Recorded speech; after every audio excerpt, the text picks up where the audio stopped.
ഭഗവതേ വാസുദേവായ. ദശകം 8 ശ്ലോക 7. കാലാഖ്യശക്തിം പ്രളയാവസാനേ പ്രബോധയ ഇതി ആദീർഷതാ കില ആദൗ ത്വയാ പ്രസുപ്തം പരിസുപ്തശക്തി വ്രജേന തത്ര അഖില ജീവധാംനാം.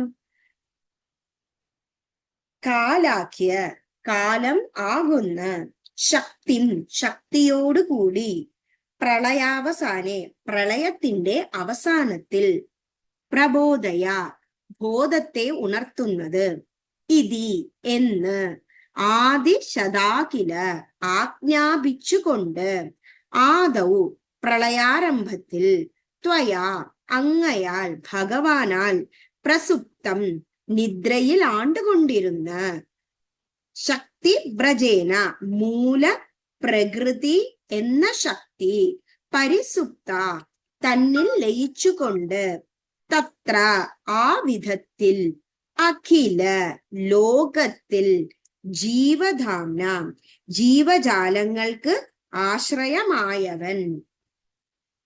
ഈ ദശകത്തിൽ പ്രളയ വർണ്ണനയെ കുറിച്ചാണ് പറയുന്നത്. അത് ഈ ശ്ലോകത്തിൽ ബ്രഹ്മാവ് ഭഗവാനിൽ ലയിച്ചു കൊണ്ടിരുന്ന ആ ഒരു സമയത്ത് പ്രപഞ്ചത്തെ, ഭൂമിയെ ഭഗവാന്റെ ഉദരമായ ആ സമുദ്രത്തിൽ ലയിപ്പിച്ചു കിടക്കുകയും, അങ്ങനെ ബ്രഹ്മാവ് യോഗനിദ്രയിൽ അങ്ങനെ ആനന്ദത്തെ ധനമാക്കി അനുഭവിച്ചു കൊണ്ടിരുന്നതിന് ശേഷം, കാലമാകുന്ന ശക്തിയോടു കൂടിയുള്ള പ്രളയ അവസാനത്തിൽ, ആ സമയത്ത് നിദ്രയിലായിരുന്ന ബ്രഹ്മാവ് ഉണർത്തുക എന്ന ആ ഒരു ആജ്ഞാപന നമ്മുടെ സാക്ഷാൽ ഭഗവാൻ മഹാവിഷ്ണു പറയുകയും, അങ്ങനെ പ്രളയ ആരംഭത്തിൽ ഭഗവാനാൽ നിദ്രയിൽ ആണ്ടു ലയിച്ചു കിടന്ന ബ്രഹ്മാവിനെ മൂലപ്രകൃതിയാകുന്ന ശക്തി ഉപയോഗിച്ച് ആ ലോകത്തിലെ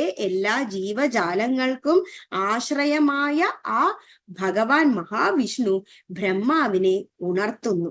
ഇതാണ് ഈ ശ്ലോകത്തിന്റെ വിശദീകരണം.